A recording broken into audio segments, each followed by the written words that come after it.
আজকে আমি রান্না করব চিকেন। চিকেনটা কিভাবে রান্না করব সেটা তোমাদের সকলকে দেখিয়ে দেব। এর জন্য আমি সবার প্রথমে নিয়ে নিয়েছি চিকেন, আর চিকেনের মধ্যে দিয়ে দিলাম ম্যারিনেট করার জন্য টক দই, পরিমাণ মতন নুন, পরিমাণ মতন হলুদ, আর দিয়ে দিলাম পরিমাণ মতন সর্ষের তেল। সব কিছুকে আমি একসঙ্গে খুব ভালো করে হাত দিয়ে মেখে নেব। ম্যারিনেট করতে গেলে হাত দিয়েই খুব সুন্দর করে মেখে নিতে হয়, এতেই কিন্তু ম্যারিনেট সব থেকে ভালো হয়। তাই আমি হাত দিয়েই সব কিছু খুব সুন্দর করে মেখে নিলাম। এবারে আমি কড়াই বসিয়ে দিয়েছি। কড়াইতে আমি দিয়ে দিলাম সবার প্রথমে সর্ষের তেল। এরপর যখন তেল গরম হয়ে গেল, তার মধ্যে আমি দিয়ে দিলাম ডুমো করে কেটে রাখা আলু। আলুগুলো দিয়ে খুব ভালোভাবে নাড়াচাড়া করে আমি আলুগুলোকে লাল লাল করে ভেজে নিলাম।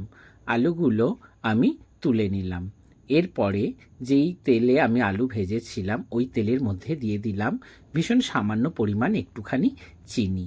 চিনিগুলো যখন লাল লাল হয়ে উঠল, তো এর মধ্যে দিয়ে দিলাম আমি ফোড়নের জন্য তেজপাতা, শুকনো লঙ্কা, গোটা জিরে, আর তারপরে আমি দিয়ে দিলাম কুচি করে রাখা পেঁয়াজ।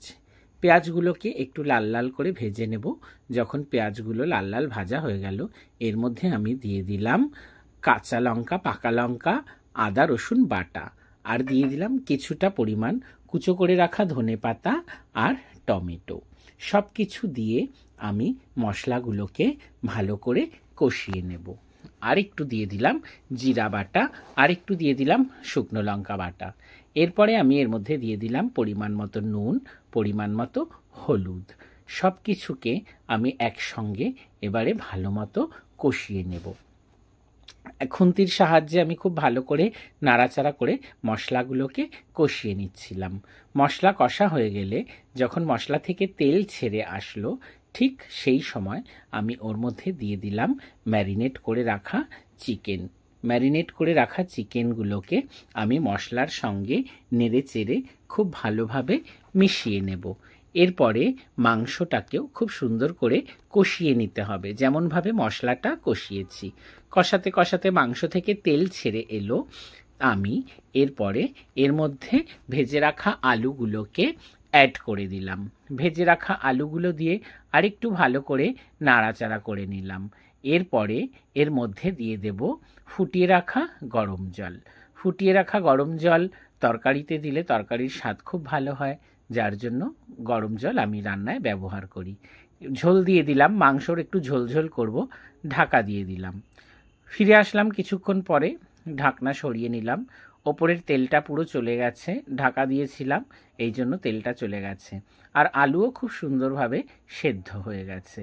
আমি এখন এর মধ্যে দিয়ে দেব বেটে রাখা গরম মশলা, আর দিয়ে দেব স্পেশাল ঘরে তৈরি করা একটা ভাজা মশলা। সব কিছু দিয়ে একসঙ্গে নাড়িয়ে চাড়িয়ে আমি প্রস্তুত করে নিলাম চিকেনের ঝোল। কার কার আমার এই পদ্ধতিটা ভালো লাগলো আমাকে কিন্তু অবশ্যই জানাবে। তোমরাও বাড়িতে এভাবে চিকেনের ঝোল চেষ্টা করে দেখবে, কেমন হয় আমাকে কিন্তু অবশ্যই জানাবে। ফিরে আসবো খুব তাড়াতাড়ি অন্য কোনো ভ্লগ নিয়ে। ভালো থাকবে, টাটা।